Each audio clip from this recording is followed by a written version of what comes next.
காணிக்கை மாதாவே என்றும் வாழ்க காணிக்கை மாதாவே.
ஆகஸ்ட் மாதம் 21ஆம் திகதி, பொதுக்காலம் 20ஆம் வாரம், புதன்கிழமை.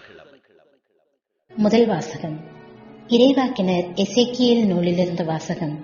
அதிகாரம் 34, இறைத்திரு வசனங்கள் 1 முதல் 11 வரை.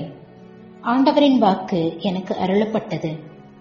மானிடா, இஸ்ரேலின் ஆயர்களுக்கு எதிராக இறைவாக்குரை. அவர்களுக்கு இறைவாக்குரைத்து சொல். தலைவராகிய ஆண்டவர் கூறுவது இதுவே: தாங்களே மேய்ந்து கொள்ளும் இஸ்ரேலின் ஆயர்களுக்கு ஐயோ கேடு. ஆயர்கள் மந்தையை என்றோ மேய்க்க வேண்டும். நீங்கள் கொழுப்பானதை உண்டு ஆட்டு மயிராடையை உடுத்தி மந்தையில் சிறந்ததை அடிக்கிறீர்கள். மந்தையையோ மேய்ப்பதில்லை. நீங்கள் நலிந்தவற்றை திடப்படுத்தவில்லை. பிணியுற்றவற்றிற்கு குணமளிக்கவில்லை. காயமுற்றவற்றிற்கு கட்டுப்போடவில்லை. வழி தப்பியவற்றை திரும்ப கூட்டி வரவில்லை. காணாமல் போனவற்றை தேடவில்லை. ஆனால் அவற்றை கொடுமையுடனும் வன்முறையுடனும் நடத்தினீர்கள். ஆயன் இல்லாமையால் அவை அலைந்து திரிந்தன. அப்போது எல்லா காட்டு விலங்குகளுக்கும் அவை இரையாயின.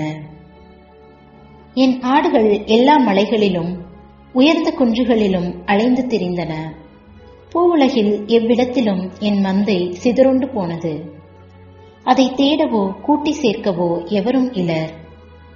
எனவே ஆயர்களே, ஆண்டவரின் வாக்கை கேளுங்கள்.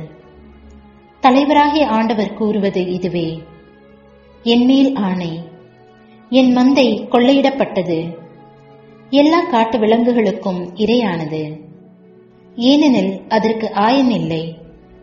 என் ஆயர்கள் என் மந்தையை தேடவில்லை. என் மந்தையை அவர்கள் மேய்க்காமல் தாங்களே மேய்ந்து கொள்கிறார்கள். எனவே ஆயர்களே, ஆண்டவரின் வாக்கை கேளுங்கள். தலைவராகிய ஆண்டவர் இவ்வாறு கூறுகிறார்: நான் ஆயர்களுக்கு எதிராக இருக்கிறேன். என் மந்தையை அவர்களிடமிருந்து திரும்ப பெற்றுக்கொள்வேன். மந்தை மேய்ப்பினின்று அவர்களை நீக்கிவிடுவேன். எனவே தாங்களே மேய்ந்து கொள்ளும் அவர்கள் இனி என் மந்தையை மேய்க்க மாட்டார்கள். அவர்கள் வாய் நின்று என் மந்தையை மீட்பேன். அவை இனி அவர்களுக்கு உணவாகா. எனவே தலைவராகிய ஆண்டவர் இவ்வாறு கூறுகிறார்: நானே என் மந்தையை தேடிச் சென்று பேணி காப்பேன். ஆண்டவர் வழங்கும் அருள்வாக்கு.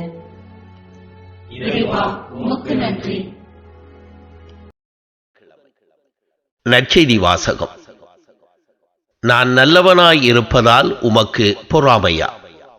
மத்தேயு எழுதிய தூய நற்செய்தியிலிருந்து வாசகம். அதிகாரம் 20 வசனங்கள் 1 - 16 வரை. அக்காலத்தில் இயேசு கூறியது: விண்ணரசை பின்வரும் நிகழ்ச்சிக்கு ஒப்பிடலாம். நிலக்கிழார் ஒருவர் தம் வேலையாளர்களை வேலைக்கு அமர்த்த விடியற்காலையில் வெளியே சென்றார். அவர் நாளொன்றுக்கு ஒரு தெனாரியம் கூலி என வேலையாள்களுடன் ஒத்துக்கொண்டு அவர்களை தம் திராட்சை தோட்டத்திற்கு அனுப்பினார். ஏறக்குறைய காலை 9 மணிக்கு அவர் வெளியே சென்ற பொழுது சந்தை வழியில் வேறு சிலர் வேலையின்றி நிற்பதைக் கண்டார். அவர்களிடம், நீங்களும் என் திராட்சை தோட்டத்துக்கு போங்கள், நேர்மையான கூலியை உங்களுக்கு கொடுப்பேன் என்றார். அவர்களும் சென்றார்கள். மீண்டும் ஏறக்குறைய 12 மணிக்கும் பிற்பகல் 3 மணிக்கும் வெளியே சென்று அப்படியே செய்தார். ஏறக்குறைய 5 மணிக்கும் வெளியே சென்று வேறு சிலர் நிற்பதைக் கண்டார். அவர்களிடம், நாள் முழுவதும் வேலை செய்யாமல் ஏன் இங்கே நின்று கொண்டிருக்கின்றீர்கள் என்று கேட்டார். அவர்கள் அவரை பார்த்து, எங்களை எவரும் வேலைக்கு அமர்த்தவில்லை என்றார்கள். அவர் அவர்களிடம், நீங்களும் என் திராட்சை தோட்டத்திற்கு போங்கள் என்றார்.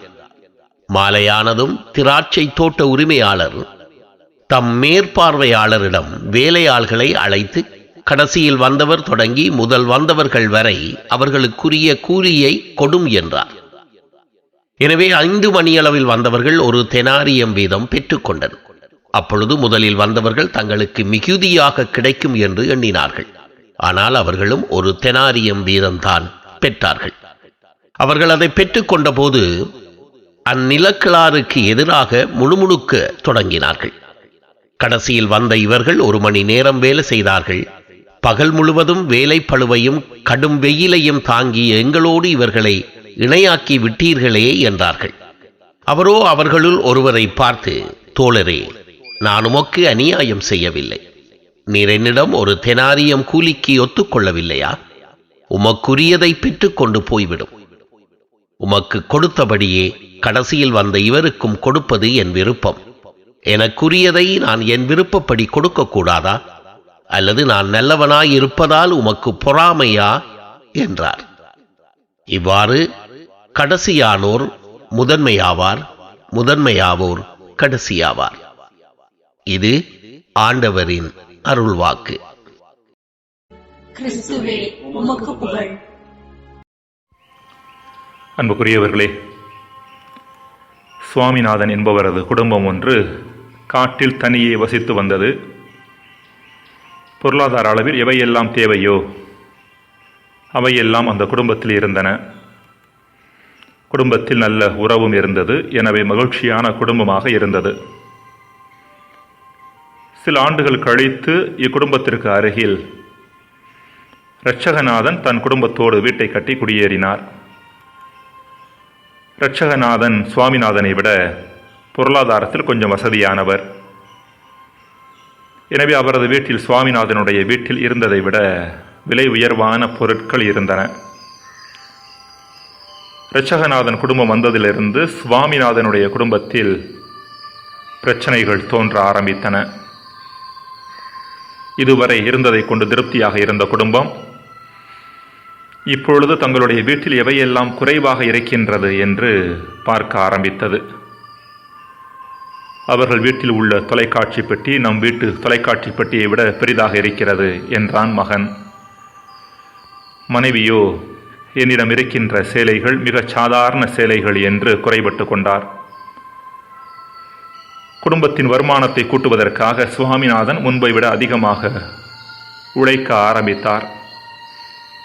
குடும்பத்தில் இருந்த குதூகலமும் உறவு மகிழ்ச்சியும் சில மாதங்களிலேயே காணாமல் போனது. ஒப்பீடு எந்த அளவிற்கு மனிதர்களை மகிழ்ச்சியற்றவர்களாகவும் குறை சொல்லக்கூடியவர்களாகவும் மாற்றுகிறது என்பதை மேற்கண்ட நிகழ்வும் இன்றைய நற்செய்தியும் நமக்கு எடுத்துரைக்கின்றன. திராட்சை தோட்டத்திற்கு முதலில் வந்த தொழிலாளர்கள் அவர்கள் மட்டும் அங்கு நாள் முழுவதும் வேலை செய்திருப்பார்களேயானால் போகும்போது ஒரு தெனாரியத்தை பெற்றுக்கொள்வது அவர்களுக்கு பிரச்சனையாக இருந்திருக்காது. மகிழ்ச்சியோடு போயிருப்பார்கள். ஆனால் அவர்களுக்கு பின்னால் வந்தவர்களுக்கு ஒரு தெனாரியம் கொடுக்கப்பட்டதுதான் இவர்களுக்கு பிரச்சனை. இன்றைக்கு பூமியில் பல குடும்பங்கள் மகிழ்ச்சியற்றவையாக இருப்பதற்கு காரணம் அக்குடும்பங்களில் பொருளாதார வளங்களோ ஏனைய வளங்களோ குறைவாக இருக்கின்றன என்பது அல்ல காரணம். ஒப்பீடே காரணம். அடுத்திருப்பவர்களோடு, உடன் பிறந்தவர்களோடு, உடன் வேலை செய்பவர்களோடு ஒப்பிட்டு ஒன்று நம்மை உயர்வாக எண்ணிக்கொள்ளுகிறோம் அல்லது தாழ்வாக எண்ணிக்கொள்ளுகிறோம். உயர்வாக எண்ணிக்கொள்வது ஆணவத்தையும் தாழ்வாக எண்ணிக்கொள்வது தாழ்வு மனப்பான்மையையும் கொண்டு வருகிறது. இரண்டுமே நம்மில் மகிழ்ச்சியின்மையை கொண்டு வரும் காரியங்கள்தான். எங்கு ஒப்பீடு இருக்கிறதோ அங்கு மற்றவர்களை விட தாங்கள் மேலானவர்கள் என்று நிரூபிக்க வேண்டும் என்ற கட்டாயம் வந்துவிடுகிறது. எனவே பேராசையும் வாழ்விற்குள் வந்துவிடுகின்றது. இன்றைய முதல் வாசகத்தில் நாம் சந்திக்கும் பிரச்சனையும் அதுதான். இஸ்ரேலின் ஆயர்களுக்கு எதிராக இறைவன் கடுமையான வார்த்தைகளை பயன்படுத்துவதை பார்க்கிறோம். இங்கு ஆயர்கள் என்பது இஸ்ரேலை ஆண்ட அரசர்களையும் குருக்களையும் சுட்டிக்காட்டுகிறது. அரசர்களை பொறுத்த அளவில் வடநாடான இஸ்ரேல் நாட்டின் அரசர்களும் தென்னாடான யூதா நாட்டின் அரசர்களும் போட்டி போட்டுக்கொண்டு யார் பெரியவர் என்று நிரூபிப்பதற்காக பிற அரசுகளோடு இணைந்து ஒருவரை ஒருவர் தாக்கிக் கொண்டனர். சகோதர அரசுகளான இரு நாட்டின் அரசர்களில் பலர் தங்களது வலிமையை நிரூபிப்பதிலேயே தங்களுடைய ஆற்றலை செலவழித்ததால் மக்களை பற்றி கவலைப்பட அவர்களுக்கு நேரமில்லாமல் போயிற்று. மக்களுக்கான திட்டங்களை அவர்கள் தீட்டவில்லை. மக்களை வழிநடத்த எந்த முயற்சியும் எடுக்கவில்லை. குருக்களை பொறுத்த அளவில் வடநாட்டில் இருந்த பெத்தேலுக்கும் தென்னாட்டில் இருந்த எருசலேமுக்கும் போட்டி இருந்து கொண்டே இருந்தது. இன்றைக்கு பல பெற்றோர்கள் தங்களது குடும்பங்களை பிற குடும்பங்களோடும் தங்கள் குழந்தைகளை பிற குழந்தைகளோடும் ஒப்பிட்டு பார்த்து தங்கள் மகிழ்ச்சிக்கு தாங்களே முடிவுரை எழுதிவிடுகிறார்கள். நாம் இந்த உலகில் இருப்பது மற்றவர்கள் முன்னால் நாம் யார் என்பது நிரூபிப்பதற்காக அல்ல என்ற எண்ணம் வரும் வரை அன்பிற்குரியவர்களே, மகிழ்ச்சி என்பது எட்டா கனியாகவே இருந்து கொண்டிருக்கும். ஜெபம். இறைவா, யாரோடும் ஒப்பிடாமல் எங்களால் முடிந்த அளவிற்கு முழுமையாக உழைத்து வாழ்வை முழுமையாக வாழ வரம் தாரும். ஆமென்.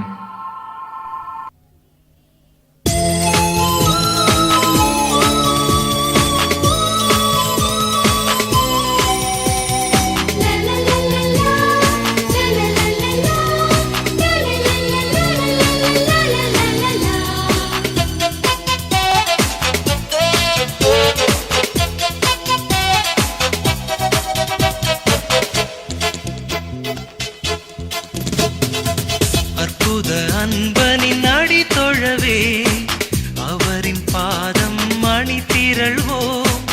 இத்தனை ஏகம் வாழுயிர்களுமே இயேசுவை வணங்கிடுமே.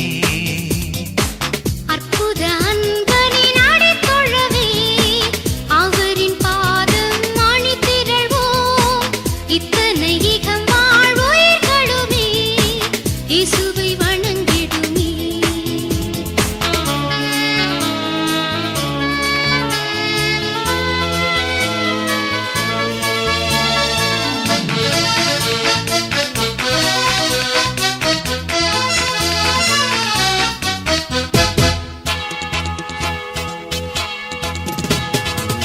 ஆலயமணியின் ஓசையை கேட்போம், ஆயனை நம்மை கூப்பிட கேட்போம்.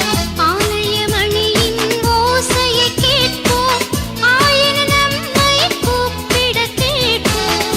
ஆவியின் அருளால் அறவழி நடப்போம், அவரின் வார்த்தையை வாழ்வினில் ஏற்போம். ஆவியின் அருளால் அறவழி நடப்போம், அவரின் வார்த்தையை வாழ்வினில் ஏற்போம். அன்பினில் இணைவோம், அருளில் நிலைப்போம், ஆனந்தமாய் வாழ்வோம். நாம் அன்பினில் இணைவோம், அருளில் நிலைப்போம், ஆனந்தமாய் வாழ்வோம். அற்புத அன்பனின் அடி தொழவே அவரின் பாதம் மணி திரள்வோம். இத்தனை ஈகம் வாழ் உயிர்களுமே இயேசுவை வணங்கிடுமே. லா லா லா லா லா லா லா லா லா லா லா லா லா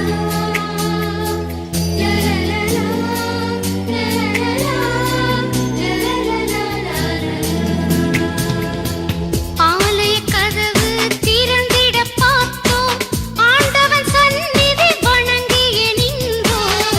ஆலய கதவு திறந்திட பார்த்தோம் ஆண்டவன் சந்நிதி வணங்கிய நின்றோம். அன்பு கரங்கள் கூப்பிய தொழுவோம் அவரின் அருளால் ஆறுதல் அடைவோம்.